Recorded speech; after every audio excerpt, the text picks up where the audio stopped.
네, 지난주 마가복음 성경 퀴즈를 했습니다. 여러분도 어떠셨습니까? 즐거우셨나요? 한 주 동안 우리가 부활절을 준비하며 고난주간 마가복음 말씀을 읽었는데, 오늘 말씀을 읽으면서 여러분 어떤 마음이 드셨습니까? 말씀이 달게 느껴지셨나요? 네, 시편 119편에 보면 다윗이 하나님의 말씀이 송이꿀과 같다라고 말을 합니다. 말씀이 달달하는 거죠. 그럼 이 말씀이 달게 느껴지는 그 순간 우리 안에 뭐가 자라고 있을까요? 믿음이 자라고 있는 거죠. 그래서 하나님의 말씀이 내 안에 있을수록 이 말씀이 점점 내 안에서 자라 믿음을 자라게 만든다라는 겁니다. 이렇게 자란 믿음은 우리가 상상하지 못한 많은 일들을 일으킵니다. 도저히 세상 사람들이 이해할 수 없는 그런 일들이 우리의 믿음 가운데 일어나게 되는 거죠. 믿음과 관련된 많은 예화들이 있습니다. 그 중에서 제가 제일 좋아하는 예언이 짐 엘리엇이라는 선교사님 가정의 이야기입니다. 이분들은 믿음을 통해 불가능을 가능케 하는 그런 일을 한 가정입니다. 1956년에 복음을 한 번도 듣지 못한 이들을 찾아 에콰도르 정글로 떠난 5명의 젊은 선교사들이 있었습니다. 이 이야기 들어보셨습니까? 부러진 화살이라는 영화 혹시 아시나요? 네, 그 영화의 배경이 되는 내용입니다. 5명의 젊은 선교사가 이렇게 오지로 갔는데, 그들 중에 한 명이 누구냐면 영원한 것을 소유하기 위해 영원하지 않은 것을 포기하는 것은 어리석은 것이 아니다라고 말했던 짐 엘리엇이라는 선교사님이 있습니다. 이렇게 5명의 젊은 선교사들이 이렇게 오지로 가게 됩니다. 그들은 한 번도 문명의 혜택을 받지 못한 와오라니 부족이라는 곳에 다가갔지만, 그들이 해변에 발을 내딛는 순간 이 부족의 전사들이 그들에게 창을 던지고 화살을 쏘면서 이 사람들은 한 번도 복음에 대해서 말하지도 못한 채 그 자리에서 순교하게 되었습니다. 5명의 젊은 선교사들이 말 한마디 하지도 못한 채, 복음도 전하지 못한 채 순교했다라는 그 소식이 사람들 사이에 퍼지기 시작하면서 사람들 사이에 그런 이야기가 오가는 거죠. 저 사람들 괜히 가서 개죽음 당했다. 왜 그곳에 가서 이 젊은 청춘들을 낭비하냐? 왜 죽음을 맞이하냐라고 수많은 사람들이 이렇게 그들을 비난하고 그들을 향해 안 좋은 말을 쏟아내기 시작을 했습니다. 그런데 그런 말들을 마음에 담아두지 않고 있었던 한 사람이 있었는데, 바로 이 사람이 이 짐 엘리엇의 아내인 엘리자베스 엘리엇입니다. 이 엘리자베스 엘리엇은 스라의 2명의 자녀가 있었는데, 그 자녀들이 어느 정도 자랄 때까지 기다렸다가 자신의 남편을 죽인 그 부족을 향해 나아갑니다.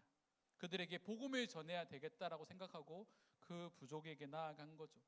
몇 년 전에 그들을 향해, 자신의 남편을 향해 창을 던졌던 그 부족은 여자나 아이들을 끔찍하게 생각합니다. 그래서 여자들은 공격하지 않는 거죠. 어떻게 보면 그런 상황이 잘 맞아 떨어졌던 것 같습니다. 그런데 이 엘리자베스 엘리엇이 이 부족 사람들을 정말 헌신적으로 섬기고 간호하고 그렇게 많은 시간들을 보냈는데, 한 번도 자신의 남편에 대해서 이야기를 하지 않은 거죠. 계속해서 봉사만 하고 사람들이 간호하는 일만 합니다. 그래서 이 모습을 보고 이 부족 사람들이 궁금해했습니다. 당신은 왜 우리들을 이렇게 열렬히 간호하시고 우리를 위해 봉사하십니까? 라고 사람들이 묻기 시작할 때 그녀가 뭐라고 말을 했냐면, 나는 당신들이 죽인 누구누구의 아내입니다라고 그때 그런 고백을 하는 거죠. 그리고 그 자리에는 그 당시 선교사들을 죽였던 부족의 전사들이 있었는데, 이 아내의 이 말과 함께 이 부족 사회가 완전히 뒤집어져 버렸습니다. 자신의 남편을 죽인 원수를 사랑하는 그 엘리자베스 엘리엇의 모습을 보고 이 부족 사람들이 그들의 생각과 마음이 완전히 깨어져 버린 거죠. 로마서 5장 10절 말씀에 보면, 곧 우리가 원수 되었을 때에 그의 아들의 죽으심으로 말미암아 하나님과 뭐가 되었다고요? 하나님과 화목하게 되었은즉 화목하게 된 자로서는 더욱 그로 살아나심으로 말미암아 구원을 받을 것임이니라. 어쩌면 이 말씀을 품고 그들이 이 부족에게 나아가지 않았을까요? 원수 되었을 때에 자신의 남편과 젊은 선교사들이 죽인 그 부족 사람들은 이 여자에게 있어, 엘리엇에게 있어 원수인데, 엘리자베스 엘리엇은 이 부족 사람들을 위해 헌신하고 섬기는 거죠. 그리고 그 모습에 사람들의 마음이 깨지기 시작을 했습니다. 그리고 어떤 일이 일어났을까요? 이후 남편을 죽였던 5명의 전사 중에 4명이 이 부족 안에서 목사가 되었습니다. 그리고 그들 중에 1명이 이 엘리자베스 엘리엇의 자녀들에게 세례를 주게 되는 거죠. 한 부족이 복음으로 완전히 변화된 겁니다. 이처럼 복음은 놀라운 능력이 있습니다. 변하지 않을 것 같은 사람이 이 복음을 믿고 이 예수 그리스도로 인해 변화되어지는 놀라운 사건들이 우리 주변에 지금도 참 많이 일어나고 있습니다. 오늘 말씀을 기록한 바울도 그런 사람들 중에 한 명이죠. 우리가 바울의 삶을 잘 알고 있지 않습니까? 오늘 말씀을 살펴보기 전에 바울의 삶을 간략하게 살펴보면 바울은 바리새인이고 율법에 능통한 자입니다. 이 바울이 처음 등장하는 것이 사도행전 7장인데 그 당시는 바울이라는 이름이 아니라 사울이라는 이름으로 불리는 거죠. 사울은 유대식 이름입니다. 그리고 바울은 헬라식 이름입니다. 사울은 바리새인으로 이 스데반이 돌에 맞아 죽는 그 자리에 있는데, 그 당시에 사람들이 율법을 어겼다고 생각한 한 사람이 있을 때 이 사람이 율법을 어겼다라는 것을 증명하기 위해, 확증하기 위해 그 당시에 율법에 능통한 바리새인이나 종교 지도자들을 증인으로 내세우게 됩니다. 그래서 이 사울이 그런 역할을 감당한 거죠. 스데반이 예수 그리스도에 대한 복음을 전하고 사람들이 이 스데반의 설교하는 모습을 보고 화가 나서 스데반을 돌로 죽일 때 바울이 그곳에서 이 사람 율법의 말씀을 어겼어, 이 사람 이제 돌에 맞아 죽어도 괜찮아라고 확증하는 순간 사람들이 일체의 스데반을 향해 돌을 던졌습니다. 그때부터 이 사울의 강기가 시작되었습니다. 사울은 바리새인이고 율법을 중시하기 때문에 자신이 믿고 있는 그 율법의 말씀에는 하나님은 자신의 선한 행위, 거룩한 행위, 그들이 생각하기에 거룩한 행위가 뭡니까? 말씀대로 살아내는 것. 근데 이 바리새인들이 생각하는 말씀대로 살아내는 것은 뭘까요? 하나님만 믿는 거죠. 그런데 하나님이 아닌 예수 그리스도가 하나님이라고 고백하는 기독교인들에게 이 사울은 어떤 눈빛이 될까요? 용납할 수 없는 거죠. 그의 열심으로 이들이 받아들일 수가 없는 겁니다. 그래서 사울이 이 기독교인들을 박해하기 시작합니다. 그래서 수십 킬로 떨어진 이 다메섹이라는 곳으로 가다가 예수를 만나게 되는 거죠. 강렬한 빛과 함께 임하시는 그 예수를 만나게 되고, 사울은 그 강렬한 빛 가운데 주님 당신은 누구십니까? 라고 말했을 때 하늘에서 어떤 음성이 들리냐면 나는 내가 핍박하는 예수라 라는 그 말을 듣게 됩니다.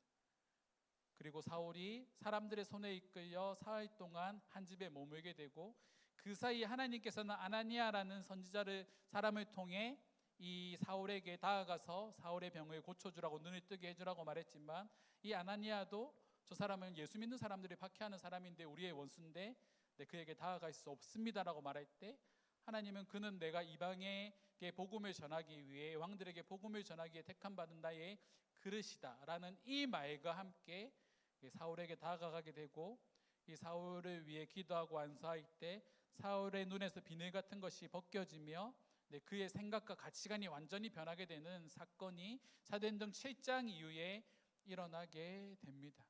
그 이후부터 사울이 어떻게 했을까요? 눈이 나음과 동시에 거리로 나가서 예수 그리스도에 대해 증거하기 시작합니다. 사람들은 저 사람 예수를 믿는 사람들을 박해하는 사람 아니야? 사울 아니야? 바리새인 아니야? 라고 말을 하면서 이 사울의 모습에 놀라움을 금치 못하는 거죠. 어떻게 며칠 전까지만 해도 사람들을 죽이겠다고, 예수 믿는 사람들을 죽이겠다고 했던 사람이 어떻게 저렇게 복음을 전하는지, 예수를 전하는지 도저히 받아들일 수 없는 겁니다. 이처럼 복음은 사람을 변화시키는 놀라운 능력이 있습니다. 그리고 이 사울이 변화되어지게 되었을 때 그는 박해자에서 전도자로 그의 삶이 변화된 거죠. 그때부터 어떻게 합니까? 열방을 향해 나아가기 시작을 합니다. 그리고 그가 전하는 메시지의 핵심이 무엇이었을까요? 십자가에 달려 죽으신 그 예수가 부활하셨다. 그리고 그 예수가 그리스도시다. 하나님의 아들이시다. 이 말씀을 계속해서 전하고 다니는데 성경의 사도행전 말씀을 읽다 보면 그런 일들이 참 많이 일어납니다. 이 예수의 이름으로 인해 죽은 자가 살아나고 안진뱅이가 일어나게 되고 놀라운 이적들이 열방 가운데 나타나기 시작하는 거죠. 그리고 그 모습을 보고 사람들이 변화되어지고 하나님의 자녀가 되는 놀라운 일들이 참 많이 일어나게 됩니다. 그리고 그 일들을 보며 바울이 자신을 향해 뭐라고 고백하겠습니까? 야, 나를 통해 하나님께서 이렇게 역사하시는구나, 이렇게 일하시는구나, 그렇게 생각했을까요? 바울은 시간이 지날수록 이런 고백을 합니다. 나는 죄인 중에 죄인입니다. 죄인 중에 괴수입니다. 라고 고백하는 거죠. 하나님을 전하면 전할수록 하나님의 그 사랑이 감격스러워 철저하게 더 낮은 자리로 그는 내려가게 됩니다. 그리고 그 가장 낮은 자리에서 했던 고백이 우리가 오늘 읽었던 빌립보서 3장 7절에서 9절 말씀입니다. 그리스도를 통해 내가 지금까지 쌓아왔던 모든 스펙과 나의 자라온 환경과 그 모든 것들을 나는 배설물로 여긴다. 왜 배설물로 여길까요? 그리스도를 아는 지식이 가장 고상하기 때문이다라고 말합니다. 하나님을 아는 지식, 예수 그리스도를 아는 지식이 가장 높은 차원의 지식이기 때문에 내가 지금까지 쌓아왔던 모든 지식과 나의 가치관들은 예수를 믿는 것에 비하면 아무것도 아니다라고 고백하게 되는 겁니다. 이것이 우리가 해야 되는 바로 믿음의 고백인 거죠. 어떻게 바울이 이런 삶을 살아갈 수 있을까요? 사도행전 말씀에 보면 바울은 참 많은 고난을 당하게 됩니다. 돌에 맞아 죽을 뻔도 하고 배가 난파돼서 죽을 뻔도 하고 곤장에 맞아 죽을 뻔도 하고 그 수많은 고통 가운데 죽음의 위기 속에 바울은 끊임없이 이 복음을 전합니다. 왜 전할까요? 어떻게 이게 가능하겠습니까? 그의 인생에 있어서 이 복음을 전하는 것이 가장 가치 있는 일이고 가장 큰 기쁨이었기 때문입니다. 그래서 바울은 당당하게 복음을 전하는 거죠. 지금 우리 세상을 바꾸고 있는 사람들 중에 가장 유명한 사람이 일론 머스크입니다. 최근에 이 일론 머스크가 살고 있는 집이 인터넷에 이게 화제가 된 적이 있습니다. 한 10평 정도 되는 목조 건축물에서 이 일론 머스크가 이제 살고 있는 거죠. 세계 첫 번째, 두 번째 손가락에 드는 그렇게 큰 부자인 사람이 목조 건물에 산다고 하니까 사람들이 댓글이 막 달리는데 아니다, 또 다른 집에 막 엄청난 호화스러운 별장이 있을 것이다, 막 그렇게 많은 얘기를 했지만 이 뉴스를 통해 보여지는 모습은 그가 이 작은 공간, 이 공간에 대해서 크게 중요하게 생각하지 않는다라는 겁니다. 왜 그렇게 하겠습니까? 그의 대부분의 시간은 회사에서 업무를 보거나 뭔가를 계획하거나 구상하거나 하는데 많은 시간들이 쓰기 때문이죠. 왜 그렇게 하겠습니까? 최근에 이제 2050년 정도 되면 화성에서 이제 사람들이 정착할 수 있는 그런 도시를 건축하겠다라고 이렇게 선포를 했습니다. 왜 이런 것들을 할까요?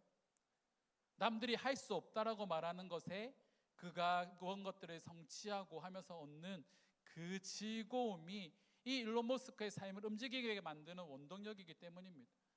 수많은 사람들이 안 된다고 말하는 것을 이뤄내는 그 성취감이 너무 즐겁고 행복하다 보니까 남들이 뭐라고 해도 자신은 그것을 향해 달려가는 거죠.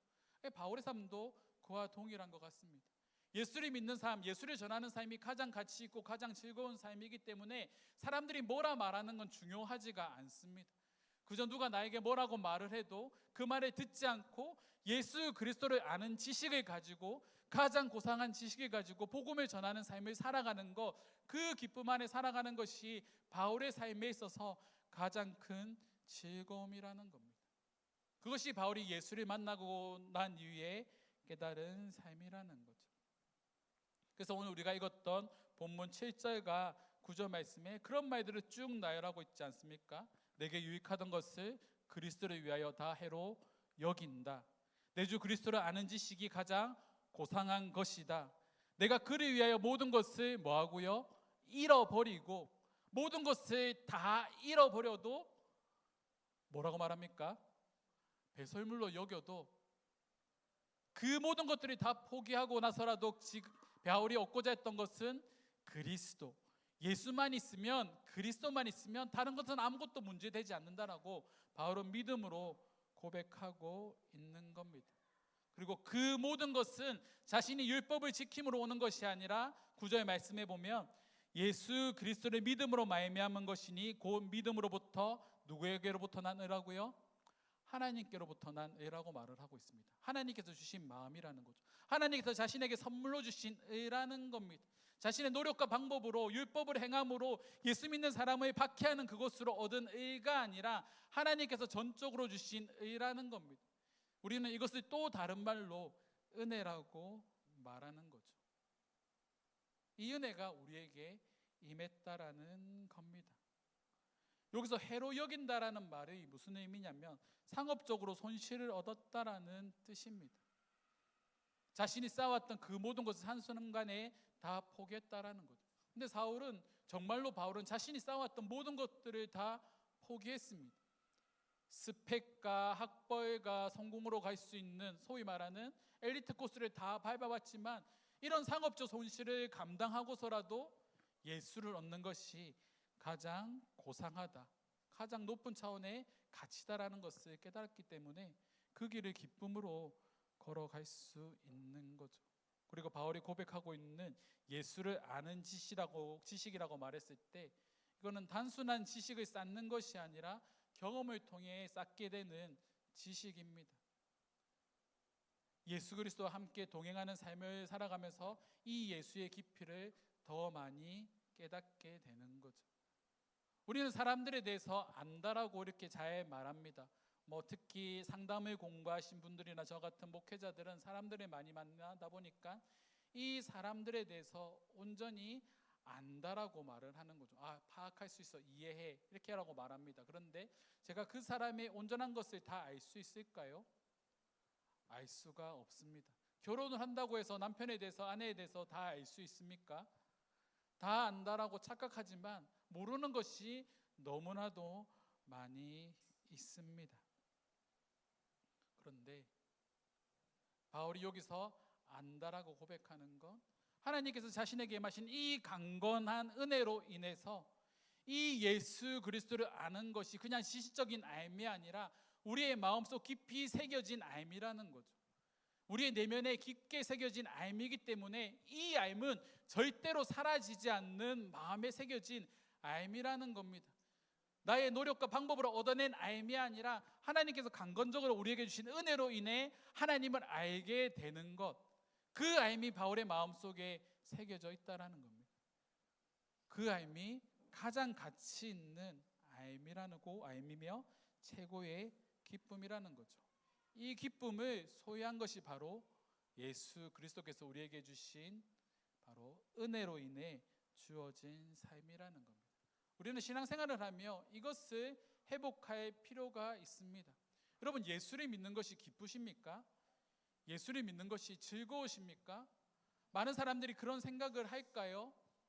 많은 사람들이 예수를 믿는 것이 즐거움이 아니라 교회에 나가는 것이, 종교 생활을 하는 것이 즐거움으로 자리 잡혀 버렸습니다. 그래서 어떤 말을 합니까? 내가 원하는 것, 내가 선호하는 것, 내가 좋아하는 것, 그런 것들에 국한되어서 우리가 신앙생활을 하게 되는 거죠. 그런데 우리 안에 정말 은혜가 있고 복음이 있다고 한다면 우리는 어떻게 되겠습니까? 그 복음으로 말미암아 복음에 합당한 삶을 살아가기 위해 우리가 변화되어지겠죠. 누구처럼요? 예수님처럼. 바울이 바리새인의 삶에서 복음을 전하는 삶으로 변화되었던 것처럼 우리의 삶이 철저하게 낮은 곳을 향해 예수를 닮기에 발버둥 치는 삶으로 우리 안에 은혜가 있으면 그렇게 변화되게 되는 겁니다. 그래서 우리에게 은혜가 중요한 거죠. 그래서 바울이 오늘 본문 말씀과 같은 고백들을 할 수 있게 되는 겁니다. 그래서 내 안에 은혜가 자리 잡히기 시작하면 우리는 더 낮은 곳으로 나아가게 되는 거죠. 엘리자베스 엘리엇이 어떻게 자신의 남편을 죽인 부족을 향해 나아갈 수 있었을까요? 그의 마음속에 자신의 생각이 아니라 그리스도의 마음과 사랑이 있었기 때문입니다. 이게 복음의 능력이라는 거죠. 그래서 바울은 그런 고백을 하는 겁니다. 모든 것들을 배설물로 여긴다. 그리스도를 얻는 것이 가장 고상한 지식이기 때문에. 근데 우리가 신앙생활을 하다 보면 많이 흔들릴 때가 있습니다. 내 뜻과 내 방법대로 되지 않을 때 너무나도 많은 일들을 통해 우리의 신앙이 무너질 때가 있죠. 제가 설교를 준비하며 빌립보서 말씀을 읽다가 우리가 잘 아는 빌립보서 4장 6절과 7절 말씀입니다. 앞에 안 나올 건데 제가 한번 읽어보겠습니다. 아무것도 염려하지 말고 다만 모든 일에 기도와 간구로 너희 구할 것을 감사함으로 하나님께 아뢰라. 여기까지 보면 어떤 말씀인 것 같습니까? 아무것도 염려하지 말고 오직 모든 일에 기도와 간구로 너희 구할 것을 감사함으로 하나님께 아뢰라. 너무 좋은 말씀이지 않습니까? 아뢰면 마치 하나님께서 다 들어주실 거야, 상황과 문제들을 다 바꿔주실 거야, 나의 삶을 평탄하게 만들어 주실 거야 라고 생각하게 될지도 모릅니다. 그런데 7절 말씀에 보면 이런 고백이 있습니다. 우리 7절 말씀 성경에 펼쳐신 분들이 계시면 우리 7절 말씀 함께 읽어보겠습니다. 그리하면 모든 지각에 뛰어난 하나님의 평강이 그리스도 예수 안에서 너희 마음과 생각을 지키시리라. 아멘. 여기서 뭐가 중요할까요? 마음과 생각입니다. 환경을 변화시키는 게 아닙니다. 상황을 변화시키는 게 아닙니다. 우리의 문제를 완전하게 해결하시는 게 아닙니다. 그럼 뭘 바꾸십니까? 마음과 생각을 바꾸시죠. 그런데 우리가 기대하는 건 뭡니까? 상황을 바꿔주시는 겁니다. 내가 처하고 있는 그 상황을 하나님께서 완전히 바꿔주시는 거죠. 근데 하나님께 그렇게 역사하지 않을 때가 많습니다. 그래서 사람들은 뭐라고 말합니까? 실망했어. 하나님 실망했어. 하나님 왜 나의 기도에 응답하여 주시지 않지? 하나님 왜 나의 상황을 바꿔주시지 않지? 그렇게 고백하는 사람들 참 많이 있습니다. 근데 제가 이 말씀을 읽으면 그런 것들을 생각하게 되는 거죠. 뭐라고 말합니까? 나의 마음과 생각을 지키신다. 나의 마음과 생각을 바꾸시는 거죠. 어떻게 바꾸십니까? 하나님의 생각대로, 하나님의 마음으로 바꾸는 거죠. 제가 자주 말씀드리지 않습니까? 신앙생활에서 제일 중요한 게 뭡니까? 우리가 오늘 아까 고백했던 전능하신 나의 주 하나님은 능치 못하심이 전혀 없네. 하나님은 전능하신 분이고 모든 것들을 다 이루실 수 있는 그런 분이시기 때문에 그 하나님의 생각과 방법을 우리는 온전히 이해할 수가 없습니다. 그러면 우리가 방금 했던 고백했던 이 빌립보서 4장 7절에 8절에 나오는 그 말씀에서 우리가 무엇을 깨달을 수 있습니까? 나의 생각과 마음을 지키신다. 아, 하나님 이 일을 통해 뭔가 계획하시는 일이 있구나. 뭔가 이 일을 통해 나를 성장시키기를 원하시는구나. 나의 믿음이 자라기를 원하시는구나. 내가 이렇게 반응하기를 원하시는구나. 그런 마음들이 내 안에 깨달아지기 시작하는 거죠. 그래서 상황을 바꾸시는 것이 아니라 그 문제에 직면하는 나의 마음을 바꾸시는 겁니다. 이것이 바울이 고백하고 있는 빌립보서 4장의 고백인 거죠. 이런 마음으로 우리가 바뀌어야 되는 겁니다. 저도 한번 무너질 때가 있었습니다. 네, 우리 이쪽에 많은 일들이 있었지 않습니까? 네, 마음이 무너지더라고요. 생각이 무너지고 모든 것들이 다 무너지는 그런 것들을 경험할 수 있었습니다. 그런데 다시 일어날 수 있었던 원동력이 뭡니까? 하나님이 나의 마음과 생각을 지키셨기 때문에 다시 일어날 수 있는 겁니다. 그래, 다시 해보자. 우리가 하나님 말씀대로 따라 순종하면, 이 복음에 합당한 삶을 살아가면 불가능함이 없으신 그 하나님께서 또 한 번 역사하실 거야, 또 한 번 기적을 만들어내실 거야, 또 한 번 우리를 사용하실 거야 라는 그런 기대감과 그런 하나님께서 함께 하신다라는 그 믿음이 다시 한 번 더 자라기 시작하니까 다시 나아갈 수 있는 힘이, 원동력이 우리에게 주어지는 거죠. 그래서 우리가 신앙생활할 때 그런 마음을 가지고 신앙생활을 하셨으면 좋겠습니다. 나는 할 수 없지만 하나님은 하실 수 있어. 나는 할 수 없지만 하나님이 능히 그 일들을 할 수 있어. 그것을 인정하는 우리의 마음과 생각이 우리 가운데 자라야 하는 겁니다. 그런 신앙으로 우리가 자라갔으면 좋겠습니다. 바울이 그런 고백을 하잖아요. 우리가 언제까지 죽만 먹겠습니까? 언제까지 누군가에게 떠먹여주는 그런 신앙생활, 남이 다 갖춰주고 뭔가 다 이렇게 뭔가 뒷받침되어야지만, 야, 나 은혜 받았어, 나 오늘 예배 정말 즐거웠어, 행복했어 라는 그런 신앙생활이 아니라 소박하지만 조촐하지만 정말 단순하지만 정말 하나님과 동행하는 삶이 화려하지 않아도 그저 매일 이렇게 걸어가는 그 삶 가운데 역사하신 하나님으로 인해 즐거워할 수 있는 신앙생활을 하면 우리가 얼마나 기쁘겠습니까? 상황에 요동치는 신앙생활이 아니라 뭔가 갖춰져야지만 예배를 드리고 즐거워하는 그런 신앙생활이 아니라 그저 하나님 한 분만으로 인해 즐거워할 수 있는 그 신앙이 우리 가운데 회복되어져야 하는 겁니다. 그리고 그 중심에 말씀이 있는 거죠. 다윗의 고백처럼 주의 말씀이 송이꿀같이 달다, 주의 말씀이 내 발에 빛이고 길이다, 이런 고백들이 어떻게 가능하겠습니까? 하나님 한 분만으로 만족할 수 있는 그 삶을 깨달았기 때문입니다. 그런 삶이 우리 가운데 회복되어졌으면 좋겠습니다. 하나님께서 우리의 마음과 생각을 지키실 줄 믿습니다. 아무것도 염려하지 말고 오직 모든 일에 기도와 간구로 너희 구할 것을 감사함으로 하나님께 아뢰라. 그리하면 모든 지각에 뛰어난 하나님의 평강이 그리스도 예수 안에서 너희 마음과 생각을 지키시리라. 우리의 마음과 생각을 지키시는 분, 그분이 바로 우리가 믿는 하나님이라는 거죠. 바울은 자신의 삶에 있어서 가장 귀한 지식이 예수를 아는 것이라고 말을 했습니다. 그리고 우리 또한 이 기쁨을 회복했으면 좋겠습니다. 내 삶의 가장 귀한 것은 예수를 알미라. 이 기쁨을 누리는 저와 여러분들이 되었으면 좋겠습니다. 우리 마지막으로 옆에 계신 분께 그렇게 고백합시다. 내 삶의 가장 귀한 것은 예수를 아는 것입니다. 당신의 삶의 가장 귀한 것은 예수를 아는 것입니다. 이 기쁨을 회복하는 우리 임교회 성도들이 되기를 주님의 이름으로 축원합니다.